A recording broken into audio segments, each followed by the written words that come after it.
Jumpa lagi dengan saya Gesi Gumahila dari SD Melarukem 1258 CGP Angkatan 10 Kota Surabaya. Di sini saya ditemani dengan Bapak Rahmanto selaku Kepala Sekolah SD Angkasa Surabaya. Bapak, terima kasih Bapak atas kesediaan waktunya. Di sini saya ingin mewawancarai Bapak sebentar mengenai dilema etika Bapak dan pengambilan keputusan. Siap. Baik. Di sini ada beberapa pertanyaan Bapak yang ingin saya sampaikan. Iya, Bu Desi, silahkan. Baik Bapak, selama ini Bapak bagaimana dapat mengidentifikasi kasus-kasus yang merupakan dilema etika di sekolah Bapak? Oke, terima kasih Bu Gesi atas kesempatannya sudah mengunjungi sekolah kami. Di sekolah kami itu memang banyak sebenarnya Bu Gesi kasus-kasus mengenai dilema etika yang terjadi pada siswa kami. Cuman kadang-kadang kan nampak dan tidak nampak kan, seperti itu. Kami mengidentifikasi itu bermula dari gurunya terlebih dahulu Bu Gesi. Jadi tiap guru kami kasih kesempatan untuk mengidentifikasi apa yang muncul pada siswanya gitu. Ketika kita sudah mengidentifikasi yang dilakukan oleh guru, ya kan, setelah itu kami membentuk sebuah kombel, ya kan. Kombel biasa kita gunakan, kita laksanakan setiap hari Sabtu seperti itu. Jadi kami mulai pukul 12 itu sudah mulai kegiatan kombel guru. Nah, dari situ tiap guru itu menceritakan bagaimanakah kondisi siswanya ketika di dalam kelas mungkin, ketika di luar kelas mungkin, seperti itu. Etika-etika apa yang kurang pas itu diidentifikasi oleh guru. Setelah itu guru menyampaikan di hadapan semua guru, terutama kepada saya.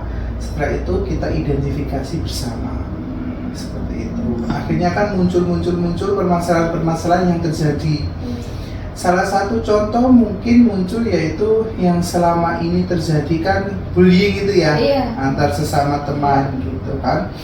Kalau alhamdulillah kalau sesama guru di tempat kami tidak ada, siswa dengan guru tidak ada, guru dengan guru tidak ada. Mungkin antara teman dengan teman seperti itu. Itu akhirnya semua guru menceritakan, Pak, tempat saya seperti ini, Pak, tempat saya seperti ini. Kami kan ada 12 kelas, semua guru berargumen di situ. Setelah berargumen, kita langkah apa yang harus kita lakukan, ya kan? Mungkin ketika kita sudah menemukan permasalahan, ya kan? Setelah itu kita mengidentifikasi bagaimanakah cara memutuskannya atau cara menyelesaikan biar etika yang kurang pas tadi tidak terjadi kembali, gitu kan. Akhirnya yang terjadi, kami melakukan sosialisasi yang dinamakan deklarasi ramah anak, ya kan. Deklarasi ramah anak, dan itu juga sudah kami lakukan di awal tahun pelajaran kemarin.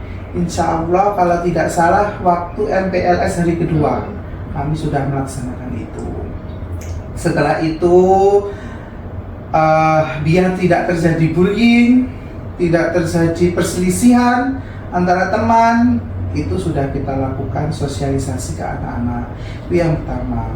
Yang kedua, langkah kita mengundang ahli.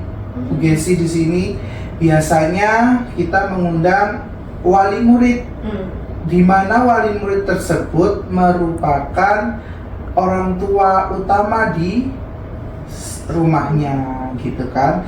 Sedangkan yang kedua kan gurunya. Kenapa kami mengundang wali murid? Wali murid yang kita undang pun juga yang memiliki kompeten di bidangnya itu, gitu.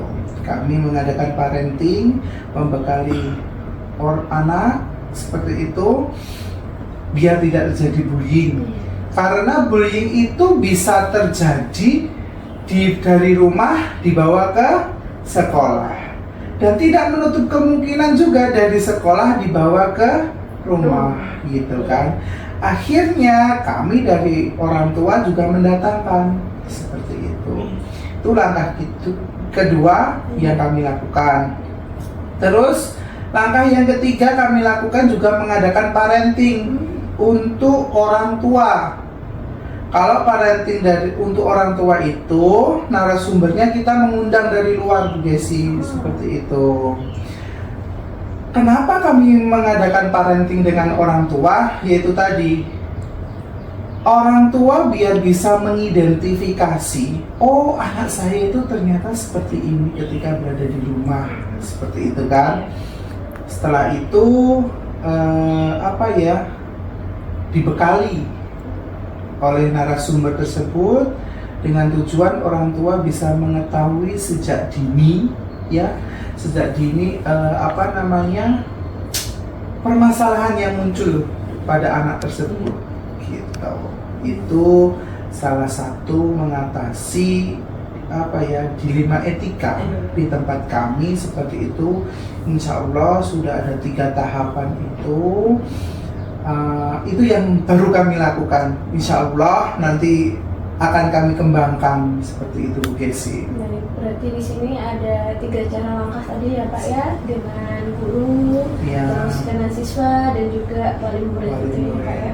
Baik, jadi yang pertanyaan kedua Bapak, bagaimana nih Bapak menjalankan pengambilan keputusan di sekolah, terutama untuk kasus-kasus di mana ada 2 kepentingan yang sama-sama benar atau sama-sama mengandung nilai kebijakan.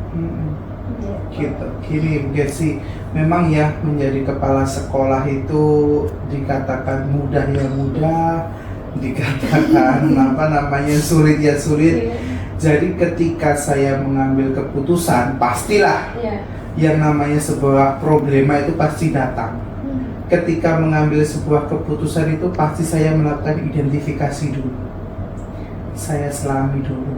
Suatu contoh misalnya orang tua, kalau dengan siswa mungkin tidak begitu signifikan ya permasalahan. Mungkin orang tua yang kurang pas dengan pembelajaran seperti itu kan.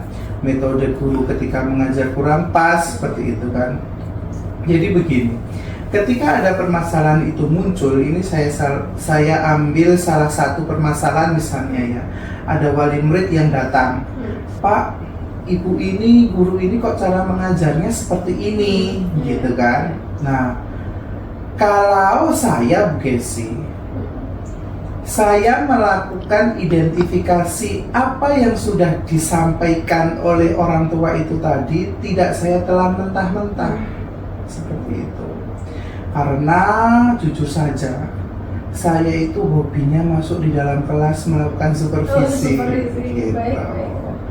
Jadi kan mungkin orang tua menyampaikan seperti itu, si orang tua tadi mempunyai dendam dengan gurunya, bisa jadi.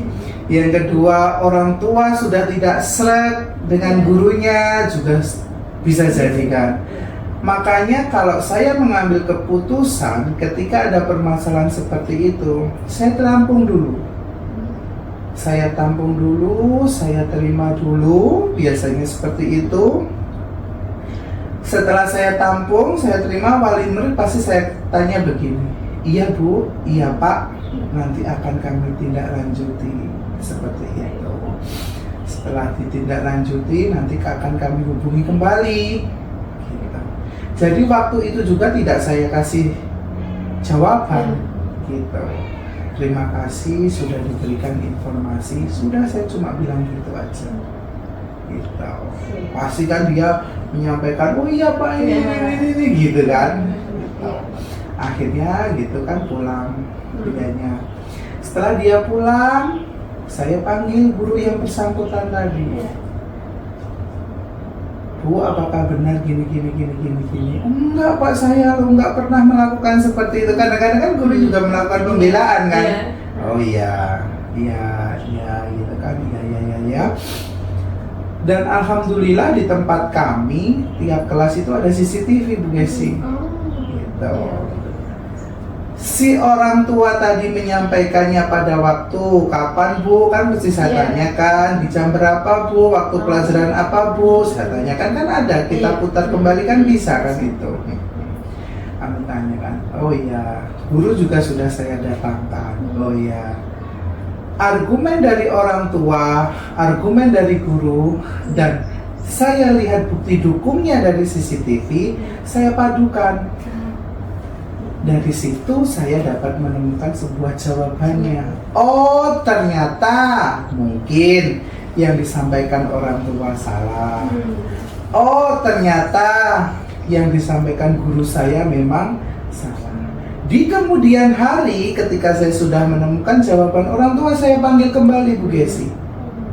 Gitu. Bu, iya, berdasarkan pengamatan saya yang saya lakukan, informasi dari ibu, informasi dari guru saya, dan ketika saya melihat data real melalui CCTV, memang yang salah misalkan anak ibu, atau mungkin memang yang salah guru kamu. Gitu. Itu ketika mengambil keputusan seperti itu, Bu Desi. Berarti nggak langsung mengejudge ya Pak ya? Enggak dong, Cari-cari iya dong. Ya, kalau di dalam pembelajaran kan metode pembelajaran inquiry kan. Iya, benar. Gitu. Baik Bapak, terima kasih. Selanjutnya Bapak ada pertanyaan, langkah-langkah atau prosedur seperti apa nih Pak yang biasa Bapak lakukan selama ini? Langkah-langkah mengenai apa ini Bu Gesi? Ya, untuk kasus itu tadi, pengambilan keputusan dalam kasus-kasus itu. Oke, ya tadi Bu Gesi sebenarnya sudah terjawab sedikit ya tadi ya, langkah-langkahnya tadi menggali apa yang disampaikan oleh wali murid, ya kan? Ya. Itu sebagai variabel yang pertama. Variabel yang keduanya saya mendatangkan guru, ya kan? Setelah variabel kedua saya terima, saya melihat variabel yang ketiga.